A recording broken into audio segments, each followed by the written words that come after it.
Hi, how are we doing today? Are we excited about talking to an astronaut today? I know I am. Crazy. Okay, so we have a few people that we would like to thank for coming because there are some important people that have helped us do this. First, we have Daryl Young and Lori Young. Crazy.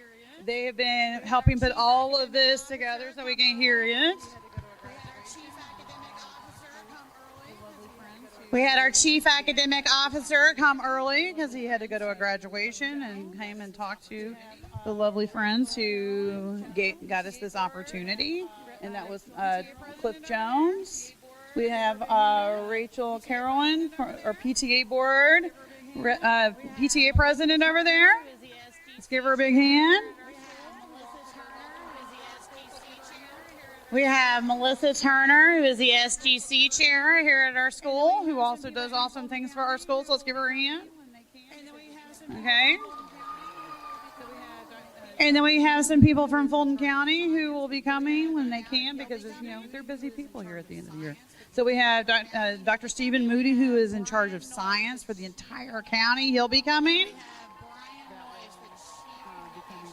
And we have Brian Noyce, the Chief Communications Officer, that will be coming as well. So, yay. Woo!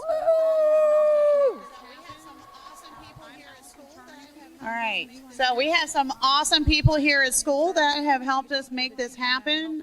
I'm Allison Charnicky, if you don't know who I am. But I was just the teacher that just kind of helped facilitate. But our PE coaches, they gave up the gym lots and lots of days. Martha Muir, our ARIS contact. We have Ryan Kuzneshik, I know I just butchered that, who is also a contact that helped make this happen. We have Nita Seletsky, Betsy Hedger, Rosalind Cedeno, Miss Michelle Garner. Woo! Miss Williams, let's give a big hand.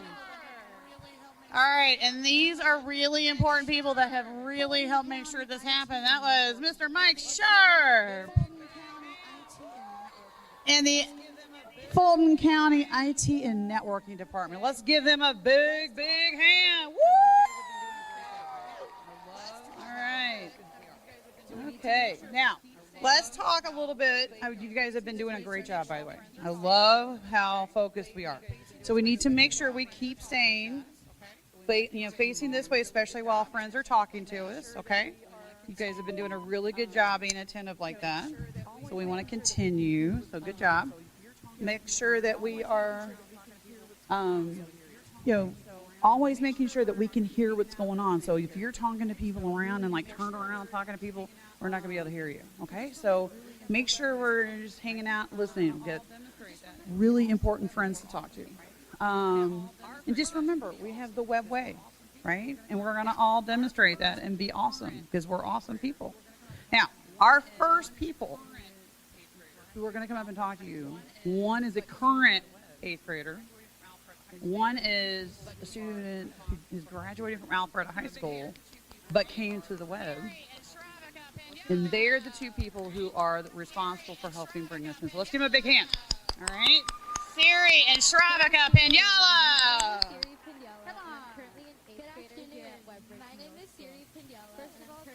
Good afternoon. My name is Siri Pindiala, and I'm currently an 8th grader here at Webbridge Middle School.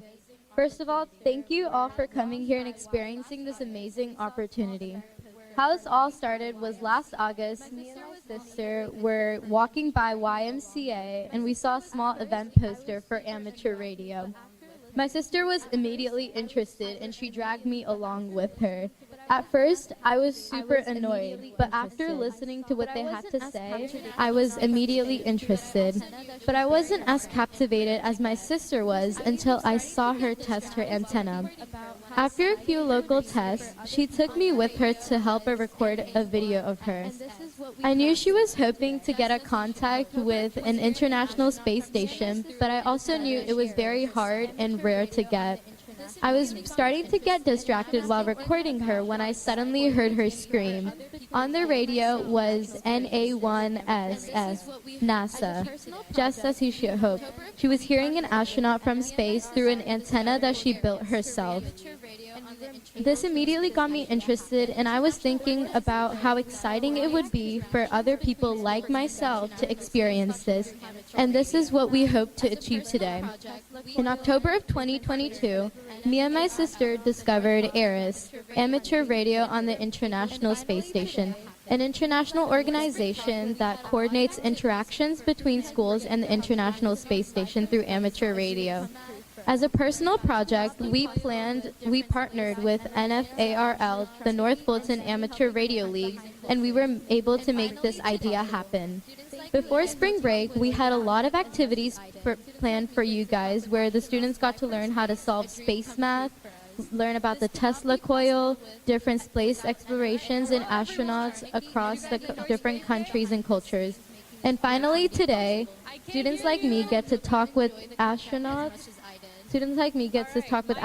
live from space, a dream come true for us. This could not be possible without NFARL, Ms. Charnicky, and many helping hands behind the scenes making this opportunity possible. Thank you, and I hope you enjoy the contact as much as I did. For this competition, all right, my name is Shravika Pindyala. Siri's sister. I'm a senior at Alpharetta High School. All right, hello everyone. Did you guys enjoy Space Day? I was part of my school's Yeah? I can't hear you. All right, my name is Shravika Pindyala. I am Siri's sister. I'm currently a senior at Alpharetta High School, and I will be graduating next week. Last year, I was part of my school's Science Olympiad team and participated in an event called Wi-Fi Lab. For this competition, I had to take a written exam on the principles of communications and the physics behind antennas, as well as build an antenna for the frequency of 2.4 gigahertz. I found that I quite enjoyed myself building and testing different antenna designs. That's how I got into this field, and I found that I quite enjoyed myself. The following summer, as my sister mentioned, we were walking at the YMCA when we saw the sign indicating that an amateur radio event was going on inside. It was that single moment that changed the trajectory of my life. I discovered amateur radio and built even more antennas, but this time for satellite communications, and particularly the International Space Station. Even though I had worked with antennas before, I had never tried talking through radios. So I found it a bit of a challenge figuring out how things worked, and it certainly didn't help that I wanted to do satellite communications first. But through much support from the North Fulton Amateur Radio League, I was able to hear the International Space Station through an antenna I had built myself. I was so in shock that I forgot I could talk to them instead of just listening to them. I may have even screamed a couple times every time I heard NA1SS speak. Even now, as I think about how my journey started, I still find it absolutely crazy that all of this was completely by chance. I am super thankful for this opportunity, and I hope you guys enjoy the contact. Another round of applause for all the people that made this happen. Really special video. Woo! It's from that astronaut Frank Culbertson, who is the grandfather of the student that we'll find out who it is. Okay, so we have a really special video to watch. It's from the astronaut Frank Culbertson, who is the grandfather of a lovely student that we'll find out who it is. Okay? Hi, my name is Frank Culbertson, and it's a pleasure for me to be able to speak to you today and tell you a little bit about life on the International Space Station. But before I get into that, I wanted to let you know that I am Eloise's grandfather, and very proud of her and very proud to be able to speak to you all about that. I understand you're studying space now and going to be hearing from some of my colleagues, and I thought I'd let you know what it was like to be able to go into space a few years ago. I flew on the space shuttle 2 times, and before that I was a naval aviator flying F-4s and F-14s off of aircraft carriers. Eloise's mom was born while I was in the Navy, and so she got a chance to see a lot of what was going on.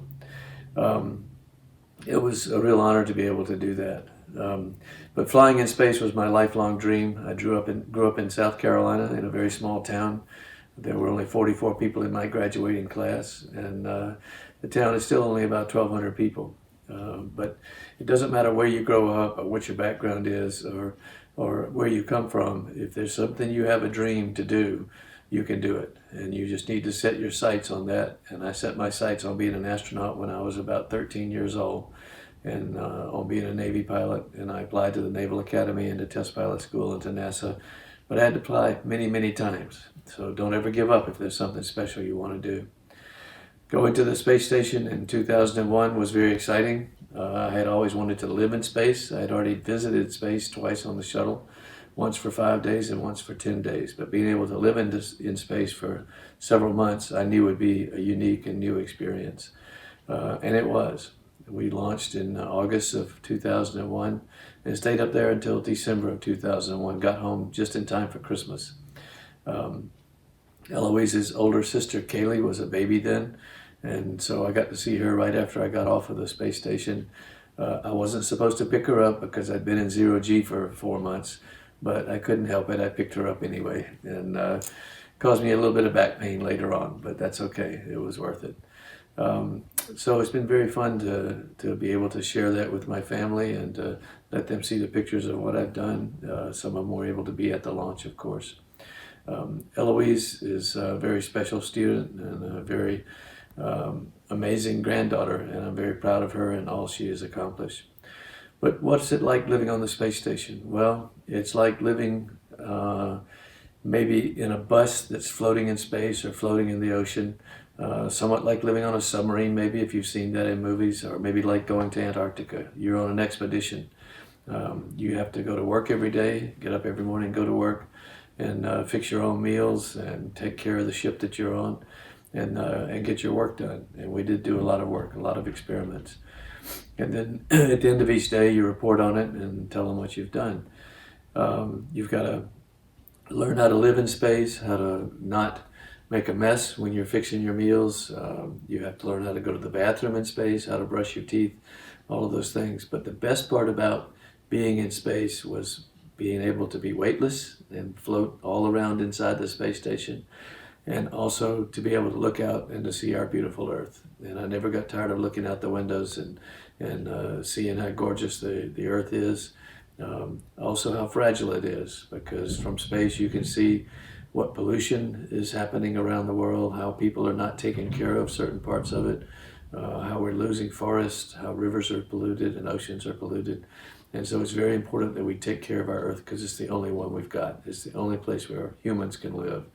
And so we've got to pay attention to the environment and make sure that we are able to preserve what we have, whether it's the energy that we have or the cleanliness of the air and the oceans, or just picking up after ourselves and keeping our cities and our communities clean. It's very important that we take care of it. I was very excited to come back to Earth because that's where I was born, but I do miss being in space every once in a while and being able to float around and do flips. I can't do flips like Eloise down here, but I could do flips even better than Eloise when I was in space, and that was pretty exciting. So thanks for your attention. I hope you have a wonderful day, and if you have any questions, Eloise's mom can answer all of them. So thank you all very much. Hello everyone, this is Bob McCown. My amateur radio call sign is N3IYI, and I'm your moderator today on behalf of ARIS for our ISS contact with the Webb Bridge Middle School in Alpharetta, Georgia. Through the help of amateur radio volunteers and the crew on the ISS, we hope to soon establish direct amateur radio contact with the International Space Station as it flies more than 250 miles above the Earth, and at the time we talk to them, they will be over Europe. This is all accomplished through ARIS, Amateur Radio on the International Space Station. ARIS is an organization that has worked for 40 years now in putting amateur radio equipment and operations in space. The ISS is currently approaching the west coast of Europe, traveling along at around 18,000 miles per hour. The contact for today will be performed using the ARIS Telebridge network, a worldwide network of volunteer amateur radio ground stations that enable students to contact the ISS directly and live. ARIS is an international consortium of volunteers from several nations that assist to develop and operate the amateur radio equipment on board the ISS and operate the contacts the way we're doing today.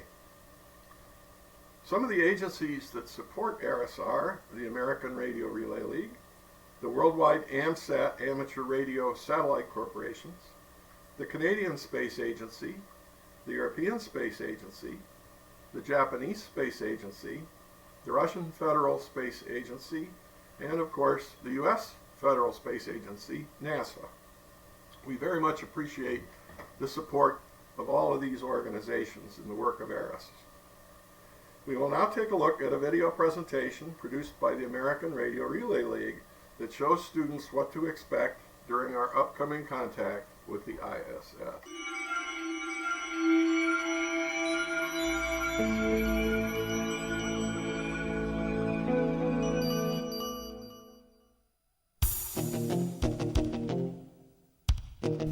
Hi, my name is Ruth. And my name is Chris. You must be pretty excited to talk directly with astronauts on the International Space Station today. While we're waiting for the space station to come over your portion of the sky, let's talk a little bit about how it's going to happen. Of course, Mission Control is in contact with astronauts all the time, using a big radio with lots of fancy equipment. However, we're going to be using something very different today. We are going to use ham or amateur radio to talk directly to the International Space Station. When most people hear the word radio, they think of a music radio station, but it's so much more than that. Radio actually refers to the unseen energy that transmits all sorts of signals using electromagnetic waves. At first, people learned how to send signals like Morse code, and then they discovered that you can send so much more, like data, computer signals, and even TV. Maybe you don't realize it, but you use radio every day. Maybe you watched the TV this morning, or you texted your friends, or maybe even you checked social media like Twitter or Instagram. Let's travel back to space for a minute. Since the beginning of the space age, humans have sent many spacecraft out into the universe. These range from the Hubble Space Telescope orbiting the Earth daily, and the Curiosity rover exploring Mars. We've even sent a long-distance messenger, the Voyager 1, who has traveled outside of our solar system. Whether it's capturing a great picture of a far-off galaxy or conducting experiments on the space station, radio has to do with all of these. And today, you're going to be using ham radio. Now you might be wondering, what exactly is ham radio? Amateur or ham radio is a service and a hobby where operators can talk to people around their neighborhoods, their cities, their country, and even around the world. Amateur radio operators require a radio license from the government. They're not that hard to get. I have one. My call sign is KM4LAO. And mine is KD8YVJ. Our call signs are a way of identifying who we are to other operators. This lets everyone know that we have the proper license to using the radios. As amateur radio operators, or hams as we are often called, we can talk with others about basically whatever we want, often science or some new radio gadget that we are interested in. Let's focus back to the space station and your contact today. Many of the astronauts and cosmonauts aboard the space station are licensed ham radio operators. That's why your operators today can contact them. The people here, as well as the astronauts, are licensed to talk to each other, and you are allowed to talk over to their radio. For our conversation today, we'll need an amateur radio station on the ground, either in this location or somewhere else around the world. We'll also need a radio in the space station. NA1SS, NA1SS. You can hear the calls coming. This is November Alpha 1 Sierra Sierra, the International Space Station, over. On the space station, the radio transceiver is connected to an amateur radio antenna mounted on the outside. One of these antennas will be used today during our contact. For our side of the contact, we need a good-sized antenna, a signal amplifier, something to make our signal stronger, and a rotator for turning our antenna. We have to keep our antenna pointed right at the International Space Station. And remember, it's moving across the sky and fast. To aim the antenna properly, we need to track the path of the space station exactly. NASA uses complex systems to track the path of the space station and other orbiting objects. The satellite tracking program we are using works out a complicated set of mathematics to provide the orbital location of the space station moment by moment as it moves through space. This information is sent into the computer that controls the antenna rotator, which moves the antenna to follow the space station. Maybe some of you have seen or worked with robotics. That's pretty cool stuff. And just like you can program a robot where to go, what to do, and how to get there, you can also program a computer to tell an antenna how to track the space station across the sky. You know, it took a lot of planning to get this contact. Several weeks ago, the ARIS operations team had to figure out when the space station's orbit would pass over this location. Then, they had to talk with the planners at NASA's Johnson Space Center. The crew's time is pretty full, so they were able to find a time that could work for the crew members' schedules. Once they found times that would work both in space and here on the ground, the host organized this contact. And in just a few minutes, you'll be hearing and talking to the astronauts. Well, it's almost time for your contact. It will be exciting, so good luck with it.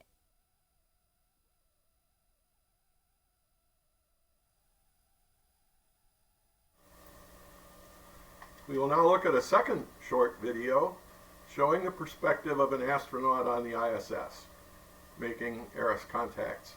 The ARIS astronaut in this case was Tim Peake, who's a member of the United Kingdom Astronaut Corps. Here we go. Anyone assess, this is N2SJ, over. NA2SJ from NA1SS for scheduled contact. Hi everyone, I'm Tim Peake and welcome aboard the International Space Station, where we're orbiting Earth 16 times every day. One of the most rewarding activities that some astronauts undertake on orbit is to talk to schools using the space station's ham radio. Now these are events that are planned by ARIS, which is a worldwide group of amateur radio volunteers who are dedicated to introducing young people and students to science, technology, engineering and mathematics. Now this is the equipment here in the Columbus laboratory, which consists of a handheld radio, a headset, and we also have a ham video unit. Now as the International Space Station orbits above your location, a radio link is established between the ISS and your school. Now because we're travelling at nearly 18,000 miles per hour, which is an incredible 25 times the speed of sound, we usually get about 9 or 10 minutes of good radio contact before losing the signal. So about 5 minutes before the scheduled start time of the contact, I come into the Columbus laboratory and configure the radio so that I'm on the correct channel. And sometimes I'll set up the ham video too. Just before the predicted time, I'll begin to start calling the school using the standard amateur radio calling techniques. For example, if the call sign of your school was GB4 Fun, I would say Golf Bravo 4, Foxtrot Uniform November. This is Golf Bravo 1 Sierra Sierra, listening and standing by.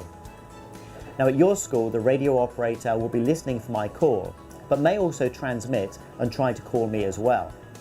You'll probably have a much more powerful transmitter on the ground than we have up here on board, so I'm likely to hear you before you hear me. Then, once we can hear each other, then comes the best bit, which is actually talking to the students and answering the questions. Once I've answered all the questions, we use the remaining time to say goodbye to each other and end the connection. I'll then spend a few minutes configuring the radio back into a rebroadcast mode, and then I'll go back to my day job, which is of course doing science on board the International Space Station. ARIS is a brilliant opportunity for astronauts to talk to school pupils. It's really rewarding to hear how excited the students are when they're talking to somebody up here in space. And it's a true privilege to be able to inspire our next generation of scientists and engineers through amateur radio.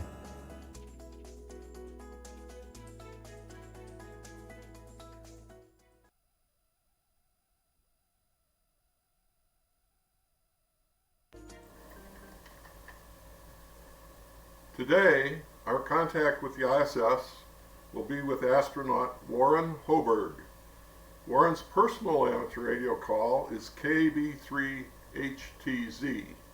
For the contact today, he'll be using an ISS amateur radio call, which is OR4ISS. The amateur radio ground station that will establish contact with Warren today is IK1SLD, which is located in Casale Monferrato, Italy. The operator of the station today will be Claudio Ariati, whose personal call is IK1SLD. He'll be operating the radio. Remember, what we are doing on the ISS is an experiment. And certainly because every one of these contacts is unique and they're one-off opportunities, which makes organizing them pretty challenging. So remember, this is an experiment. We can never tell the results, positive or negative, until the experiment is over. Students, during the questioning, please always remember to end your question with over, so you can then listen to the response from Warren. Claudio is now going to tell us about his station, IK1SLD, and take us right on down into beginning the contact. Claudio, take it away.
Hello, everybody. This is India Kilo 1 Sierra Lima Delta. Claudio is my name, and I am the team leader of the Aris Telebridge station in Italy. Briefly, our Telebridge station, as Bob said, is located in Casale Monferrato Airport in northwest of Italy, 100 kilometers from Turin and Milan. This is a recording before the contact. Here is 6 o'clock in the morning at the airport, but today during the contact with me as operator, we will have Fabio, India Whiskey 1 Bravo November Delta, and Mikol, India Uniform 2 Lima X-Ray Radio, Fabio, India Kilo 1 Yankee Echo Zulu, and Alessio, India Uniform 1 Papa Lima Mike, members of our Telebridge station. You can see the other component of the members of the Telebridge station in this moment. So when T minus 30 seconds, I go to call Woody aboard the ISS, operating today with Oscar Romeo 4 India Sierra Sierra call sign. And as soon as the signal will be loud and clear, I will invite the student to start with first question. And for the student, please don't forget to say over, because this is a very important thing to coordinate the conversation between us and the astronaut. When you will see this recording, the ISS will be approaching Italy, and in a few minutes we will have the acquisition of signal. So enjoy this moment, good vision, and have fun. And see you soon live. Only another image. This is our Telebridge station, our equipment at the airport. And these are the antenna system over the building at the airport. So, again, see you soon live. Ciao ciao from Italy, ciao ciao. Okay, Bob, 1 minute and a half, and the ISS is over France now.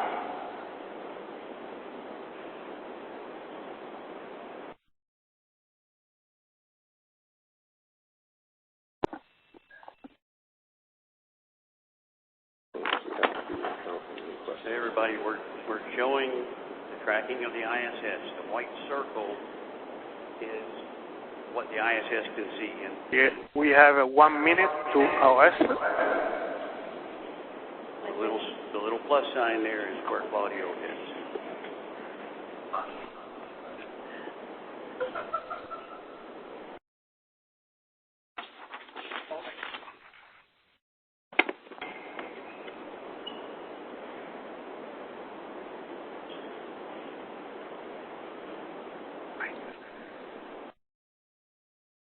Okay, 30 seconds.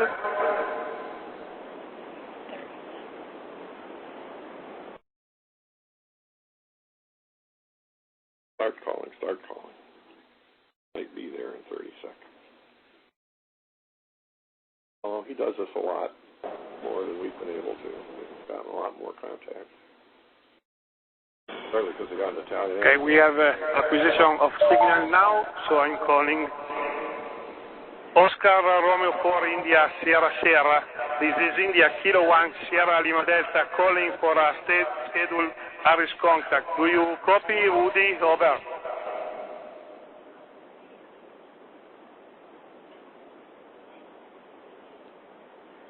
Oscar Romeo 4 India Sierra Sierra. This is India Kilo 1 Sierra Lima Delta Telebridge ground station calling for a scheduled Iris contact. Do you copy, Woody? Over.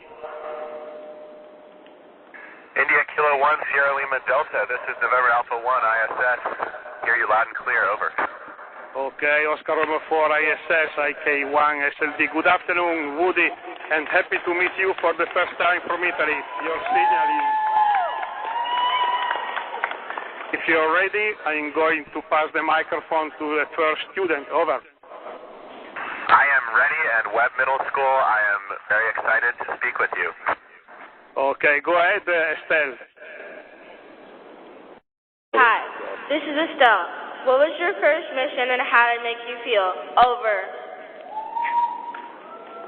Hi, Estelle. This is actually my first mission. I've been in space for about 80 days so far, and it makes me feel incredibly thankful for the opportunity. Over.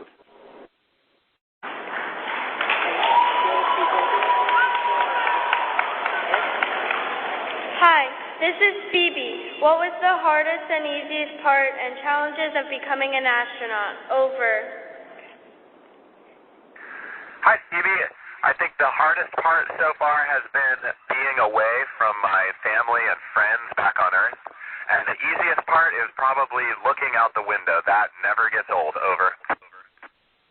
Hi, this is Shoria. What is the weirdest thing you have encountered in space? Over.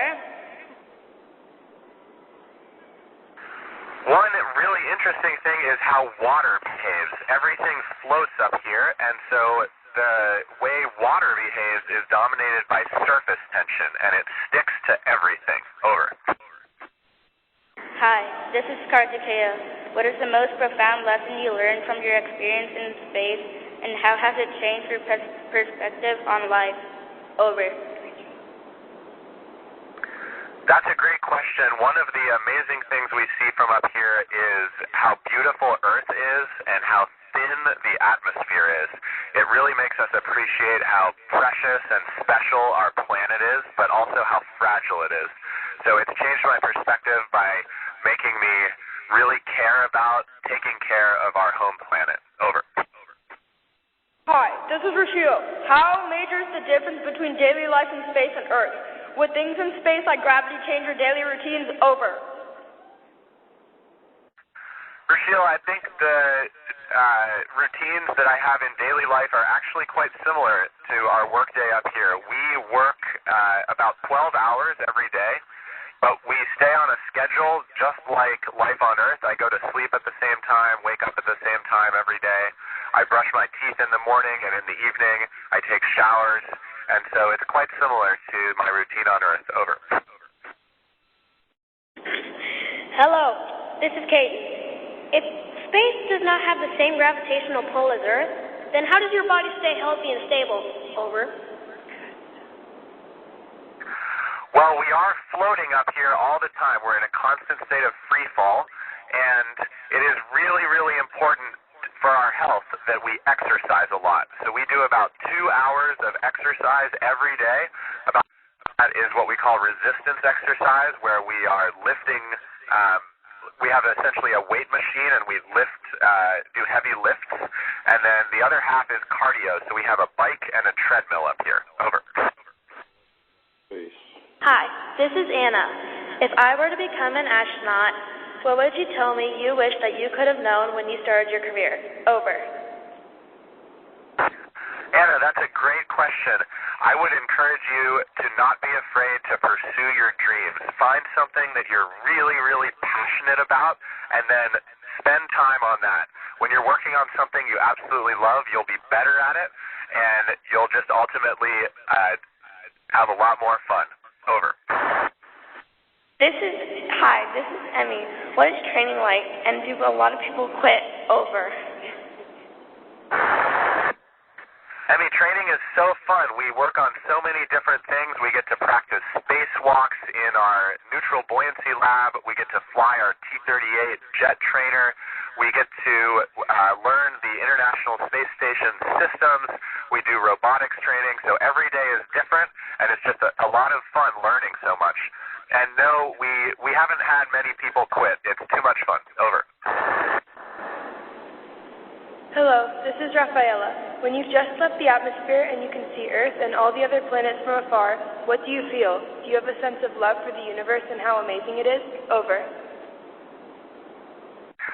I definitely remember that first view after we were inserted into low Earth orbit, looking down at our planet passing by from a completely new perspective, and the sense of speed.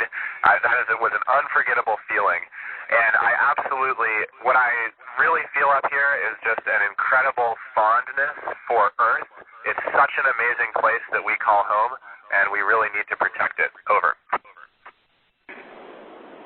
Hi, this is Corbin. Does it hurt when you go back into the Earth's atmosphere after you've gotten used to little or no gravity? Over. Corbin, I haven't experienced that yet. I will experience that at the end of my mission. We will undergo about 3.5 to 4 Gs of acceleration as we decelerate back into Earth's atmosphere. That's quite a bit of load after being weightless for 6 months. So it's definitely something we're going to feel, but we are well protected in our seats, in our vehicle, and I hear it's not too bad. Over. This is Estelle again. I have a friend that told me that astronauts faint a lot after they come back to Earth. Is that true? Over.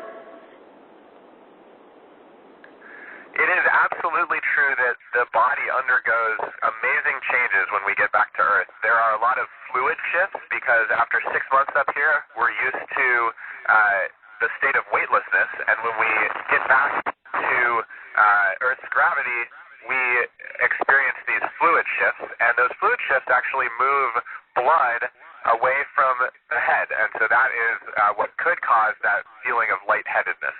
Over. Hi, this is Phoebe again. What do you do when you get bored on the spacecraft? Over. Outside. Well, my favorite thing, Phoebe, by far, is to look out the window. That is just one of the most amazing sights, and it never gets old. I love taking photos. And we've also been playing a game of chess with mission control. Over. This is Shoria again. Has there ever been a moment where there was a challenging situation and you and your other astronaut friends aboard the ISS and have to work together to solve the problem? Over. Yes, I'll tell you about one of those situations just last week. We actually had to open a hatch that had gotten stuck, and the handle of the hatch on the inside of the hatch was bumping up against stuff. And so we had to solve that problem. It was a lot like getting your keys out of your car if you lock them inside. Over. This is Kartikeya again. What would you do if your spaceship was suddenly going down and you weren't able to control it? Over.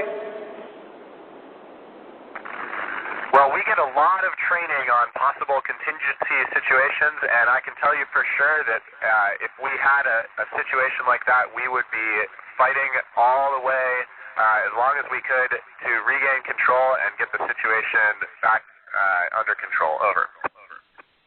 This is Rashil again. What happens if someone drifts out into space? Are there emergency protocols or anything to do to save them? Over.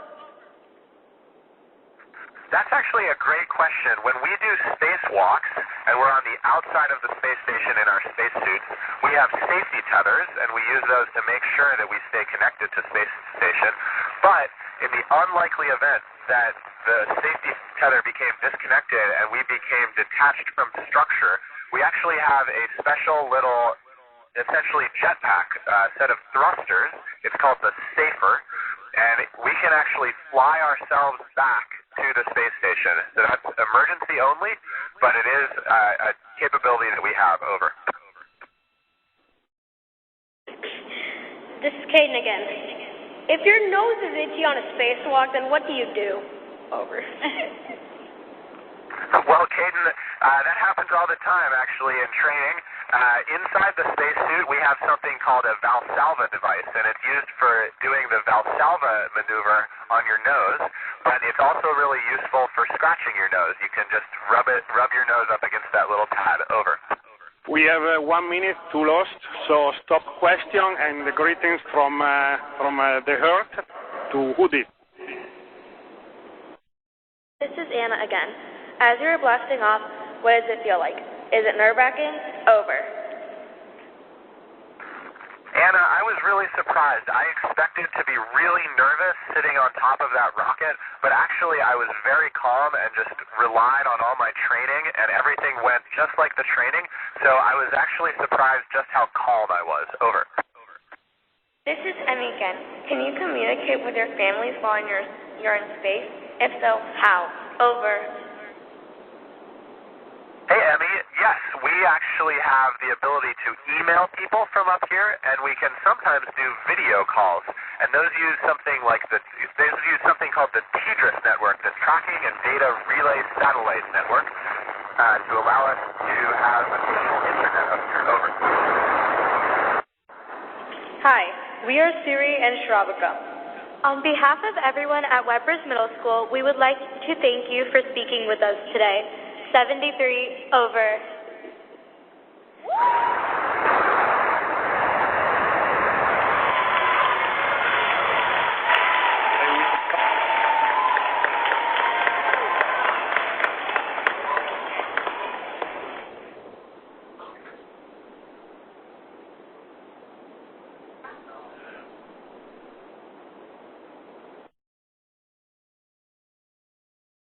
Thank you, Claudio.